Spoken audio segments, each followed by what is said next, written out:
I'll always remember the start of September and the rainy day that it ended.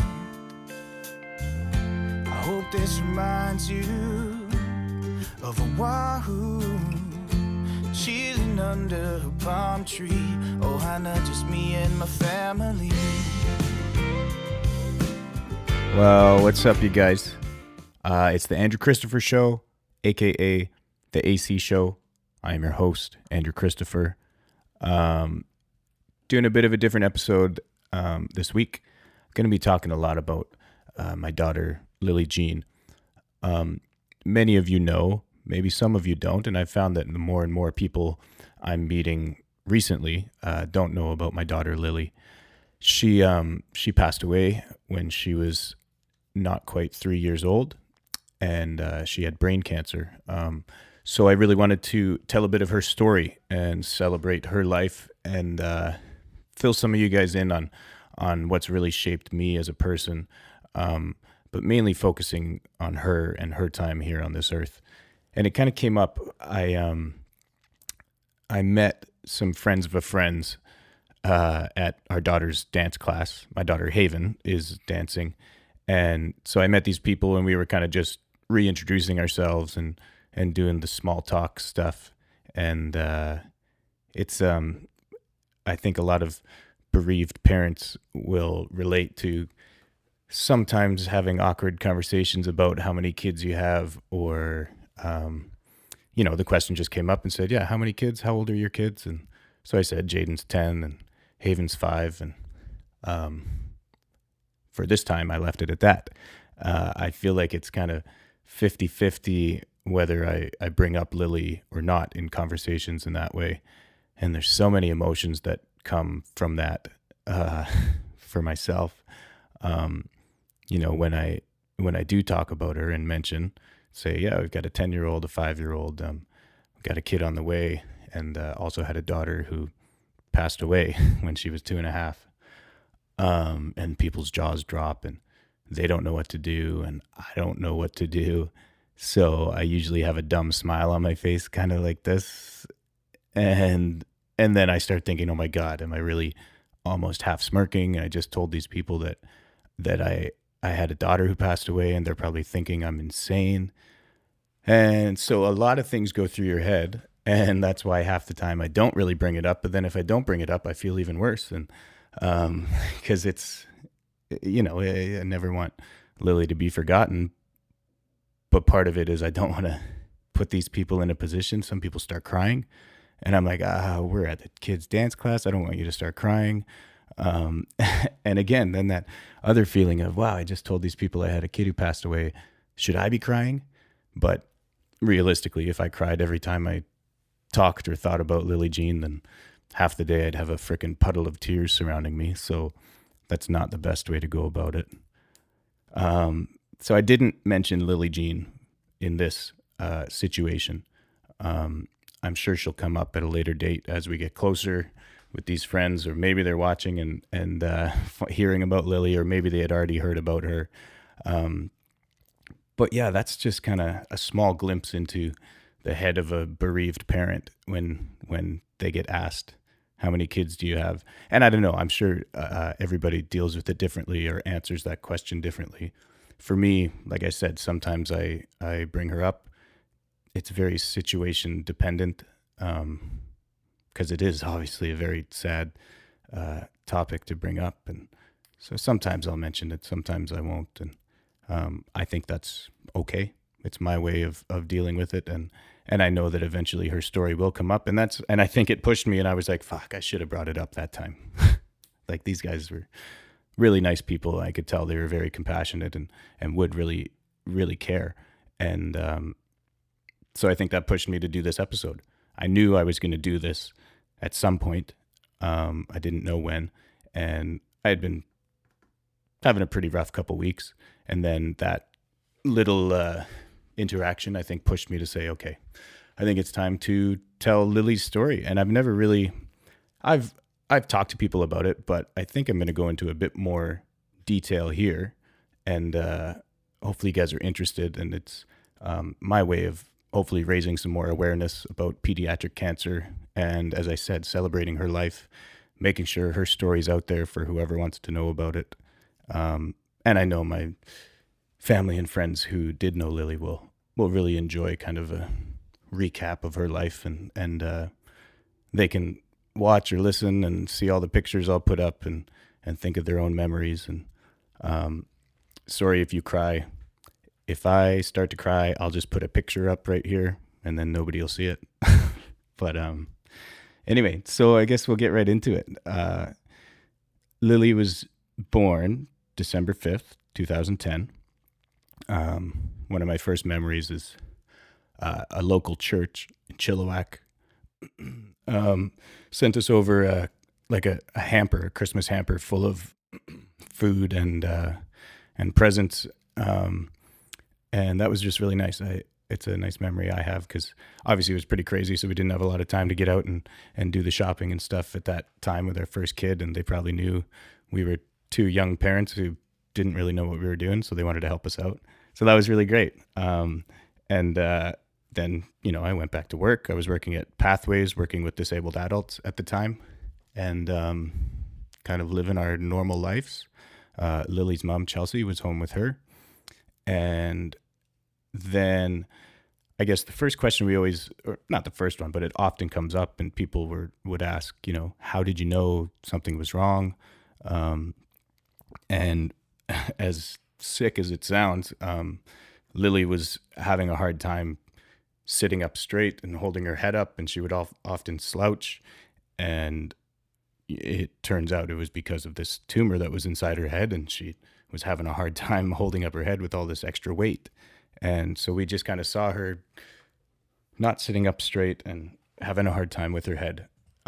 So we decided to take her to a walk-in clinic in October when she was 10 months old. And the doctor there saw us, and he wanted us to go to the hospital to get an ultrasound. But at that time, the ultrasound technician had already gone home. So we had to wait, and we were going to go in the morning. Excuse me.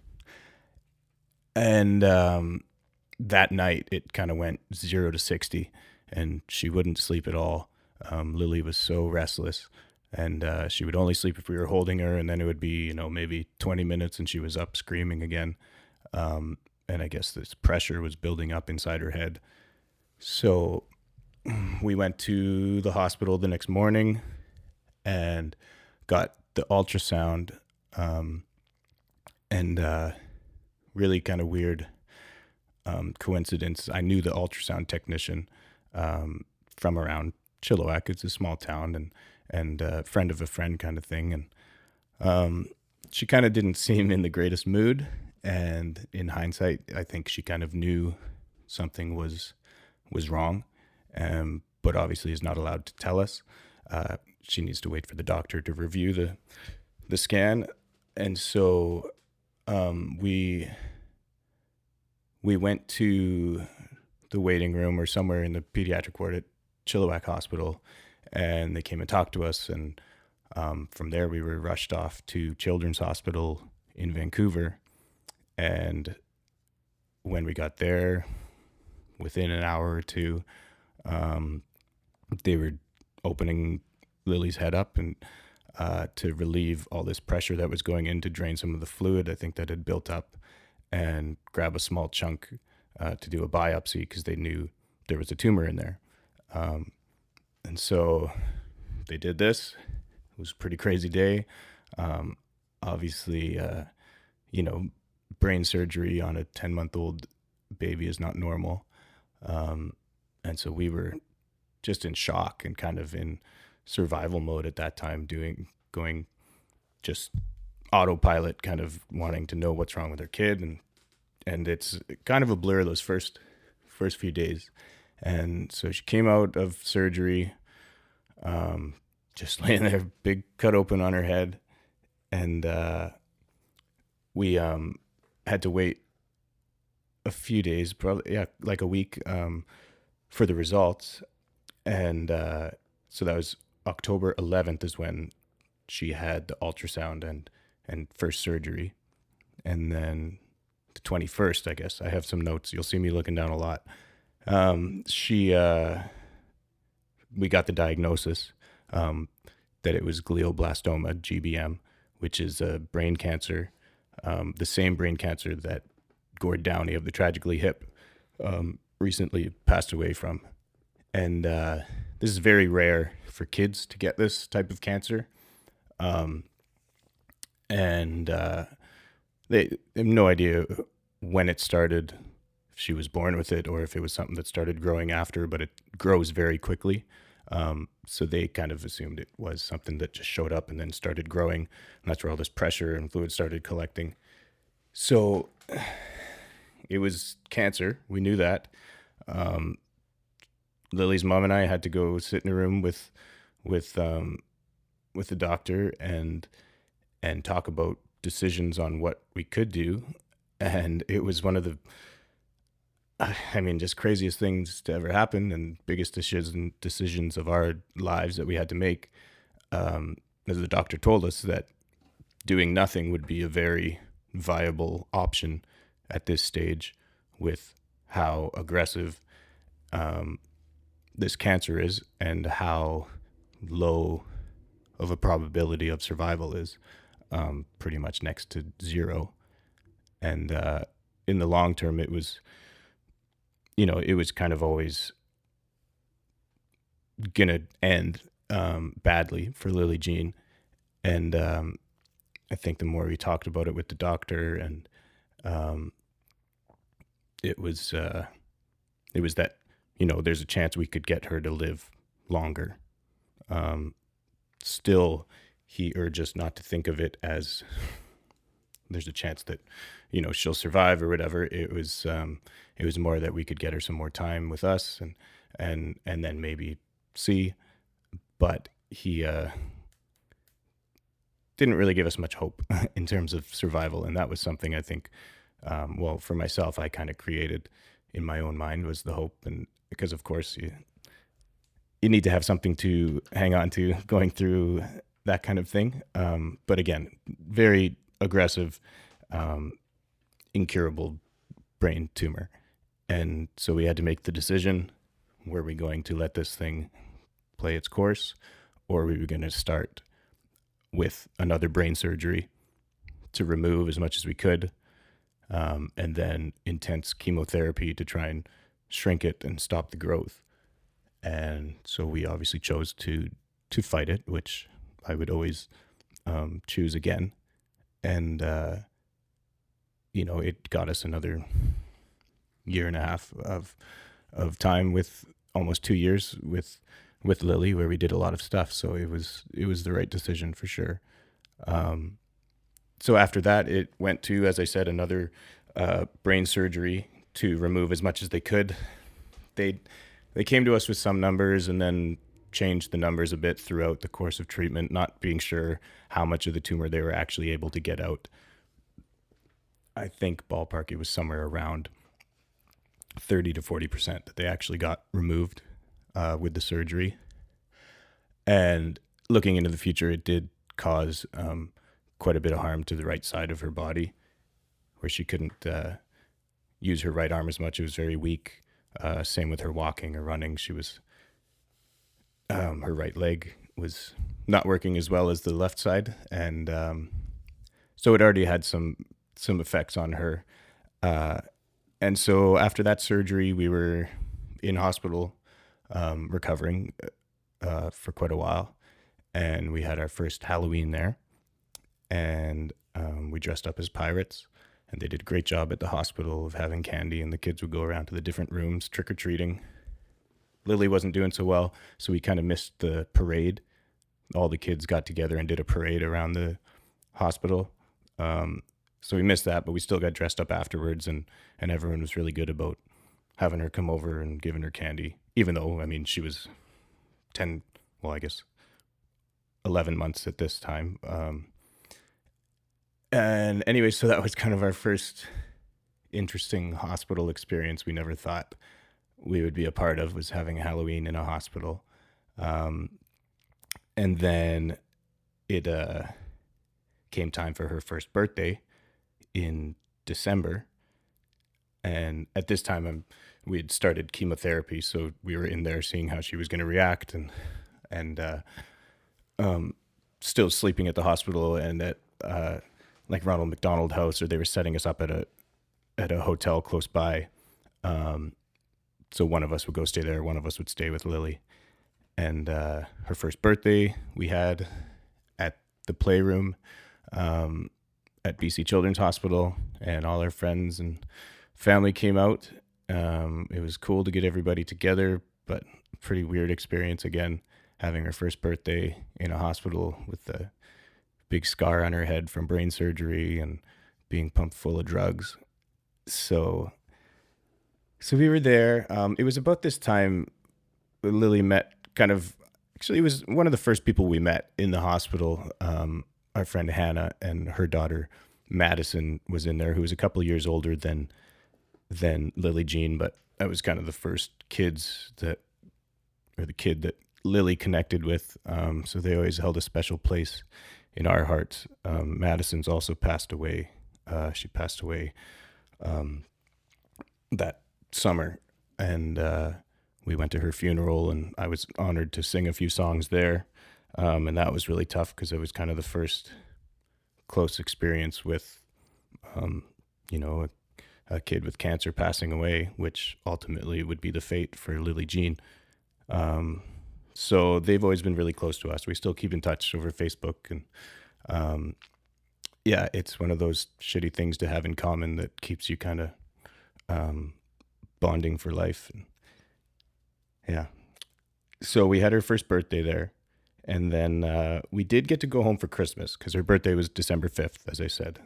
We got to go home for Christmas because she was doing pretty well, but it was just for Christmas so that we could be home. And then a couple days after, we were back to continue the chemotherapy treatment. And kind of from there, it was living in the hospital for what ended up being a better part of 6 months, probably.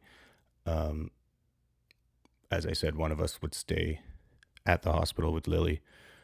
One of us would go to the hotel or Ronald McDonald House and try and get a good night's sleep there, because as great as the hospital is, you can not do much for sleeping arrangements for parents. It's great. You get to stay in the same room as your kid, but it's it's a cot that they wheel in, single mattress, if you can even call it a mattress, really. And so you're sleeping right beside your kid, who's hooked up to a IV pole that's feeding the chemotherapy through, or just other fluids. And for some reason, it seemed like this thing had to beep very loudly every 20 to 30 minutes all throughout the night. Or if it was low battery, then it would really go off, and seemed to have some reason to make noise anytime that you fell asleep. And obviously the nurses had to come in every hour or two to check vitals and to make sure things were going okay. And so you're waking up with that most of the time. They were great. I mean, they do their best to come in quietly and obviously try and not wake the kid up if the kid's sleeping, not wake the parents up if they're sleeping. And but most of the time you're getting up, or if they're checking her stats, she's waking up, and then you have to calm her down and get her back to sleep. And so the nights there were pretty rough. But that was just kind of our life, and it's what we knew. It's what we had to make work for those 6 months. Another thing I remember was killing time by going to, they had little kitchenettes on each floor. So I would go there, and still to this day, if I have toast with butter and jam, it takes me right back there like this. Because I would probably have 5 or 6 pieces of toast with butter and jam every day that I was there. I would just walk there, make it, kill some time, eat it, come back. Lily's still sleeping or getting her tests done. That was life. It was tough. And I mean, the days you go to get a good night's sleep, half the time you're probably not sleeping much anyways. I know Lily's mom really struggled with that. And yeah, it was hard to be away, and then it was important to be away to keep your sanity. Um, but yeah, 6 months we went through that. She was doing her chemotherapy mostly then, trying to see what could be done um, to shrink this thing, or at least stop it from growing, to see how much time we really had. And she would get the chemo. She actually had to have tubes put in her chest, and so these tubes would come right out of her skin, and then they would hook them up and put the IV in there. Uh, and it made it hard because she couldn't like go into the bath or anything unless you wrapped her up in saran wrap like she was leftovers or something, because they couldn't get wet and you had to clean them all the time. Um, yeah, so she got her chemo through those. Um, Next kind of big moment, we met um, Jaden and Jamie. Well, I had met Jamie already, but Jaden and Lily hadn't met. They met on Anti-Bullying Day, which my wife tells me was February 27th. She helped me put together this timeline here, so thank you very much for that. And yeah, I've got a few good pictures of those I'll put up. We just kind of hung out. They got their pink shirts, and they both had their bald heads. And they got to hang out quite a bit. I mean, Jamie and I were getting pretty serious, and people somehow, thought, wow, how did you get two kids with cancer when we were hanging out and they were both bald? And we explained that this was mine and that was hers. But yeah, you get some pretty funny looks walking around with two bald girls. But they were cute as hell, as you can see from the pictures. So it was around May, we had another scan. So we were doing scans every at least couple months, I'm sure, to see what was going on. And this scan showed that it had slowed down significantly in growth.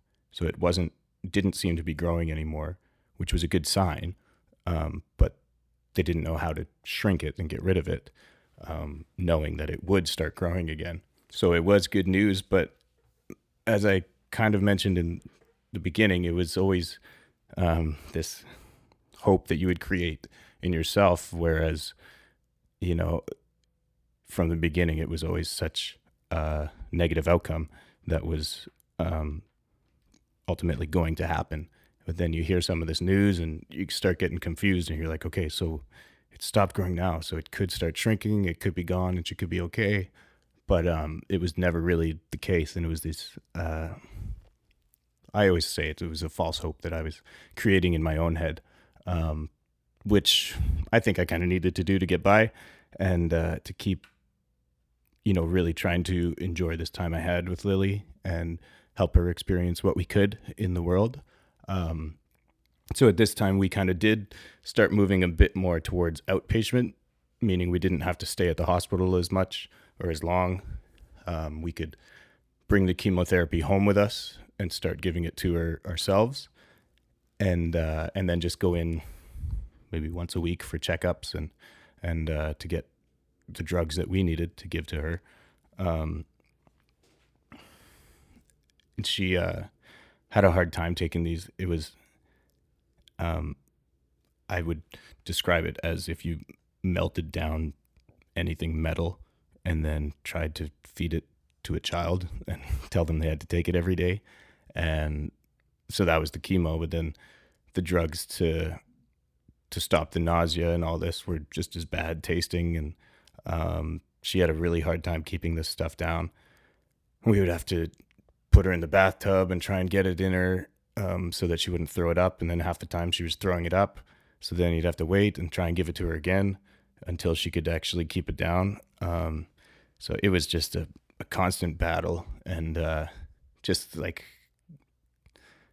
yeah, it's so disheartening to see this kid has no idea why she has to take this medicine, and she knows it's going to make her throw up, and we still keep forcing it down her throat. So yeah, that was a really hard part of it.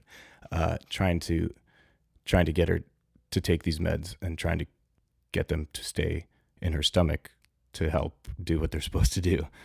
which is make her not sick half the time.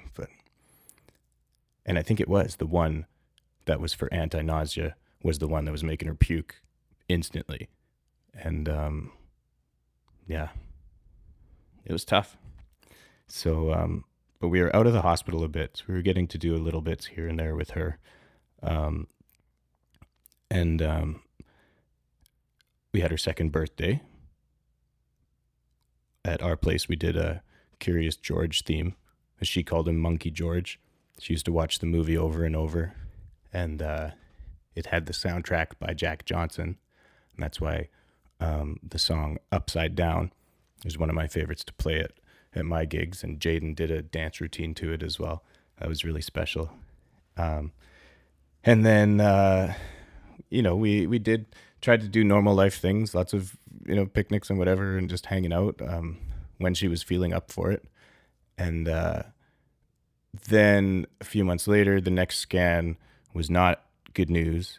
And it showed that the tumor was growing again.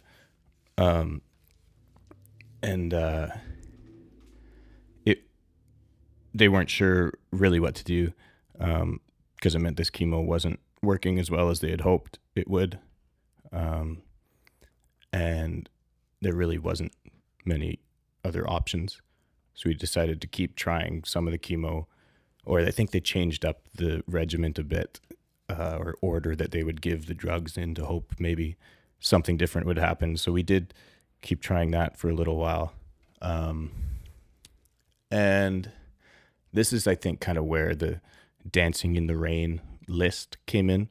So it was Lily's mom's idea, instead of a bucket list, to call it Dancing in the Rain. And we put together a list of stuff that we would like Lily to experience, knowing that end was going to be coming way sooner than should ever be expected. But we started putting some really big things, some small things, like just going to the water slides, or going to the movies, having a first day at school, going on trips, Disneyland, things like that. And so we put this out there and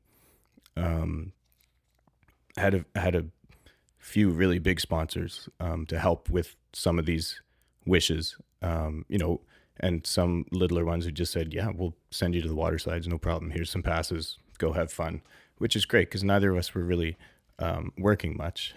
And so we got to start doing some of these things. In February, we went down to Disneyland because Lily, like all little girls, was in love with princesses. And so we went to Disneyland, had a blast down there. She did pretty well. She obviously would get pretty tired, so it was tough to do too much with her. But you could tell by some of these pictures, she loved seeing all the princesses, and it was worth it just for that. Like, we had the princess tea where they all came around and said hi to her, and the whole trip, that was probably her highlight, and ours too. Just getting to see her that happy to meet these princesses for real. So that was great. That was one of the biggest ones we did.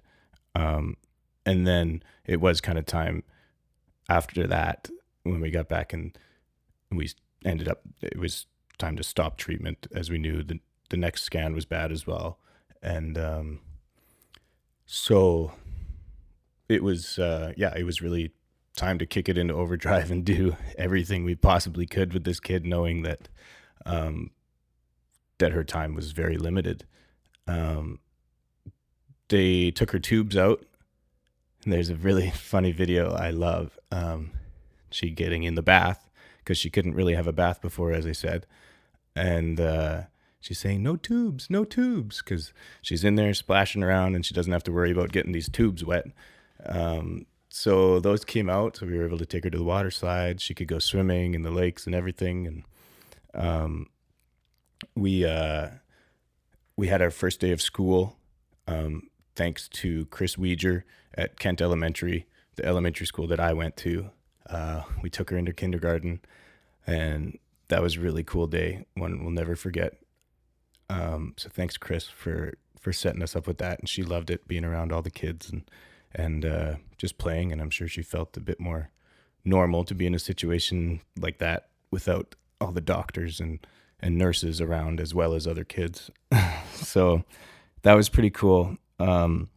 We then got to go to Hawaii in April. And so in Hawaii, we went to the Disney resort. So again, she got to see a bunch of the characters, and there's these awesome pools there.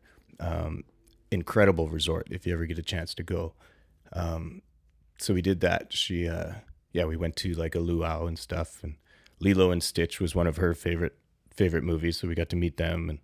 And that was the last big trip that we got to do. We also went on a train ride to Banff, which was really cool. Actually, the air conditioning in our sleeping car wasn't working, so it was really hot, because I think that would have been maybe June or July, and it was really heating up. And then the last trip we took was a trip to Tofino on the island. So Tofino's always had a really special place in my heart, and eventually that's where we spread her ashes. We took a boat out into the ocean, and we did that. It was a tough time. We had a lot of good memories with her, obviously, but every time one of these trips was coming to an end, and it's just so emotional, thinking it could be her last trip or the last really fun thing we get to do together. And I kind of wrote a song about that. And the Vacation song, one of the tunes I wrote, is all about the emotions or the first verse anyways, about vacations coming to an end and why I get so emotional. And I think this has a big part to do with that. She loved music class, was another thing we got to do towards the end of her life. She would go just to learn rhythms and little dancing and everything. We did that in Harrison with our friend Jen, and she also did ballet. She got to do ballet class. That was another thing on the list. She did that for a few weeks as well. And we made sure she got... So this was all kind of happening from, as I said, Hawaii was April. And so May, June, July, August, we kind of fired off a lot of stuff here. So we did another Halloween in the summer. So we just kind of mentioned to people on her street with her mom in Abbotsford. And then we mentioned to people at my mom's place in Chilliwack around her complex where we went out that we were going to do this. And everyone was so awesome. Everybody dressed up. And so we took her trick-or-treating again. We had a 2.5-year birthday party because we knew she wasn't going to make it to 3 years old. And then in August, we had Christmas for her, which was, it was really special. So again, Lily's mom and I weren't together. So she had 2 Christmases in August. And the one in Chilliwack with us, the Chilliwack Chiefs brought over a truckload of snow from the arena and shoveled it into our backyard. That's one of my favorite memories too. Excuse me.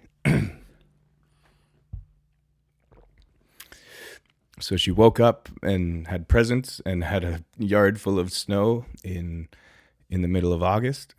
And then we went to my aunt's clubhouse and had a Christmas party. And there was carolers who came in to sing Christmas carols and more presents. And our good friend Dennis showed up in the Santa Claus outfit to play Santa Claus. But by this time she was getting very tired and really weak. So she didn't last too long at the party, but she had a great time. I know that. And after that, it was not too long. Chelsea had her on the day that we went into Canuck Place, and I was golfing. at the Falls golf course, and I got a phone call from Chelsea, and she said, I think you need to come here. She was in Abbotsford, so I took off, and Lily was in really bad shape. She was kind of, she would have little seizures here and there, and she was in and out of consciousness, and so we knew it was time. We called who we needed to call, and they said it would be a good idea to head out to Canuck Place in Vancouver, which is the children's hospice, where we spent a few days before this to just to kind of see it and get used to it, for lack of a better term, before we had to go in there. So we went to Canuck Place at the end of August, and that's where we spent Lily's last days. We started getting a lot of really really nice messages from people around the country, and even some around the world, of people dancing in the rain for Lily. And the Canuck Place staff was awesome. They were doing everything they could to help kind of give us whatever we needed, or help get us food when we needed to try and help prepare us for, how things would likely play out over the next couple days. And Lily was mostly just sleeping. When she would wake up, she would ask to watch the Minions movie mostly, and ask for some cookies. She loved these ginger snap cookies that her grandma Eddie would make her. And then it was very early, the morning of September 6th, that Lily's mom kind of woke me up, and Lily was having a really hard time breathing. I think it was kind of that what we knew was kind of coming, were these apneas where she would stop breathing for quite a while, and then have a big gasp of air. And it was the freakiest thing every time, and you knew it was coming, where she would not breathe for and I should have said something before. A lot of this will be, I'm sure, quite disturbing and hard to hear. I think it's a bit of therapy for me, so I'm going to keep going with it. And yeah, hopefully it helps you guys realize kind of what a lot of families have to go through, that that really changes the dynamic of a person and a family, and hopefully helps you guys maybe want to help and donate. I'll get into a bit more of that later. So Lily was having these apneas where she wouldn't breathe, and then it would scare the shit out of you, and she would take this huge breath, and then it was that whole day just waiting for that big breath not to come. So that was tough, and we spent that day letting her know that we loved her, and that it was okay, that she could pass on, because the doctor said, sometimes they need to hear that and know that you're okay. And I think it's kind of a way of them telling you to trick yourself into being okay with it.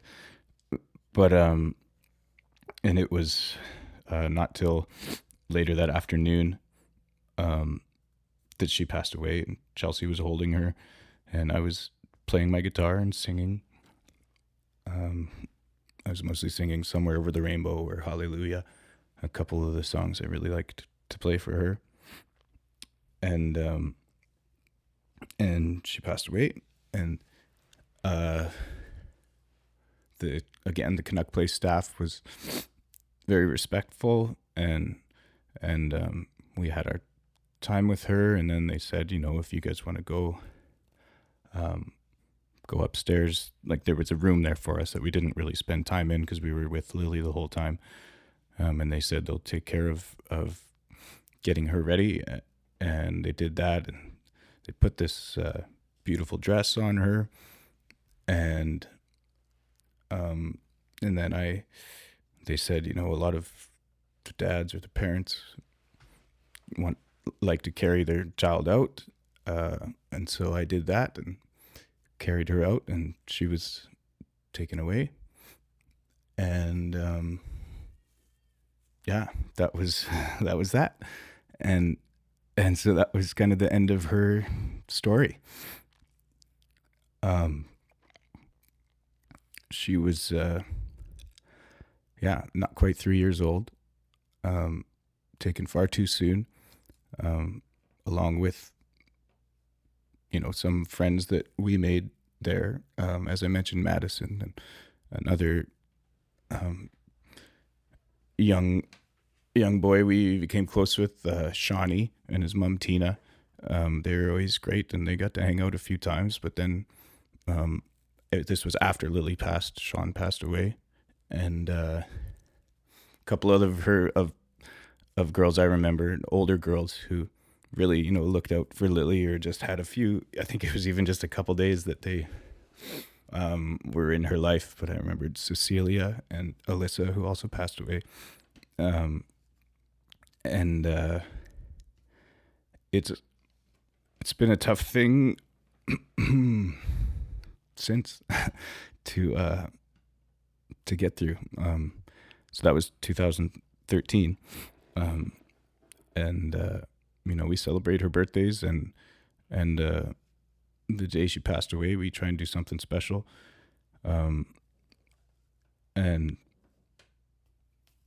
yeah, it was still doesn't seem fair or right. And I wanted to say thank you to some people. Maybe that'll help me cheer up here a bit or something. So we,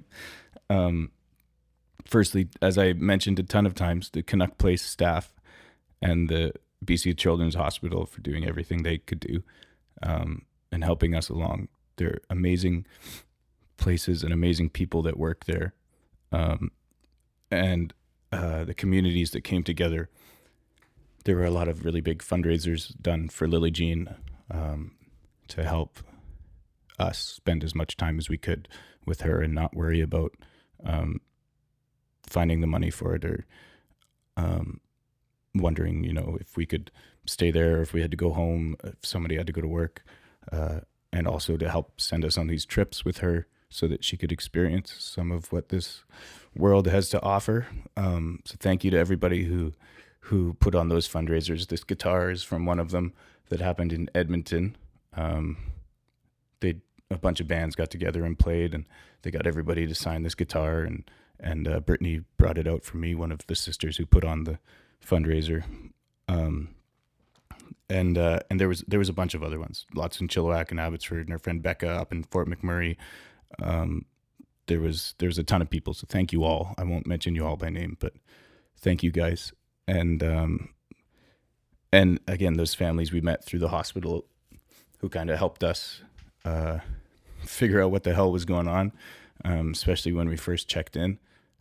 It was Cecilia and her mom were some of the first people who kind of helped us, and the Kettlewells. I remember them very well as well. So, because it was a scary thing to be so young in there with your baby. Yeah. Lastly, I wanted to talk about is the fundraising aspect of this all, and helping fund research to find different treatments, or help maybe a cure. So again, my wife helped me look up a few stats, and because I knew it was an unbelievably low percentage of the money raised for cancer research that goes towards pediatric cancer. And so the stat we found was that 5% of all cancer research funding goes towards pediatric cancers. And obviously that's not a very big number. And we would like to see that change.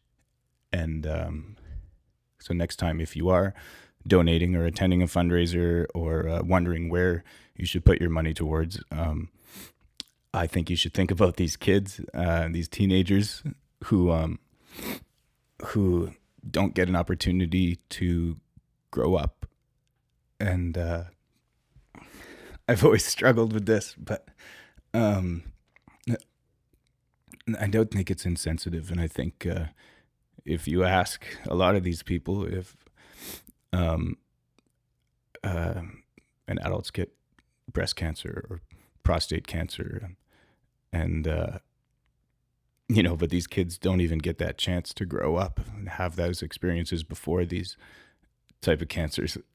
And if you ask someone with breast cancer, would you rather have breast cancer at 40 or brain cancer at 5?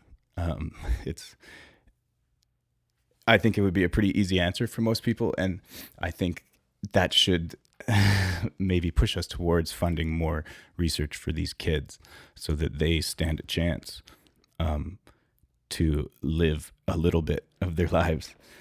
And something else we saw that was 250 kids die every day from cancer around the world. And as I said, that was my big reason for doing this, to keep Lily's story alive, fill in some of my friends on, the details if they wanted them, or maybe why I am the way I am sometimes, and to raise awareness for pediatric cancer. It's, you don't really notice it until you or someone you're close to is going through it. I never thought of it before Lily got diagnosed, and then everywhere I looked, I saw it or heard about it, and it just surrounds you and consumes your life, and you feel like there's something that could be done or should be done, and we're trying to stay involved, and I'm very happy to support, especially Children's Hospital and Canuck Place. I've done numerous fundraisers, whether I'm singing or helping out at them. My sister Carolyn does this amazing race around Chilliwack, and I've started a golf tournament in Chilliwack as well, the Love for Lily Golf Tournament. And Lily's mom organizes a big team every year for the Child Run in Vancouver. So those are a couple things if you guys are looking on how you could help support pediatric cancer research, or just the hospitals or Canuck Place. There's lots of opportunities out there. Yeah, I think I kind of got through this. I appreciate those of you who did listen. And if you're watching, I hope you enjoyed all the videos and the pictures of Lily. She was a beautiful little girl, and she was taken far too soon. And I urge you guys to help when you can, and really think specifically about putting some of that money towards pediatric cancer research when you're donating. Split it down the middle. You can give half, just to the Canadian Cancer Society, but there are ways to specifically donate towards pediatric cancer research, whether it's through Children's Hospital or the Cancer Society. So please look into that for Lilee-Jean, for all these other kids who we got close to who have passed away, and for all the parents who've had to deal with this. And I hope you guys are all doing okay. Feel free to reach out if you ever want to chat. And yeah, fuck cancer. I can't fight this feeling, I won't stop this bleeding. Won't you come now, come save me somehow. I'm stuck in this rat race, I'm a silent disgrace. I'm somewhere I can't say, I know you'll find me someday. And it's where I hide, it's where I pray.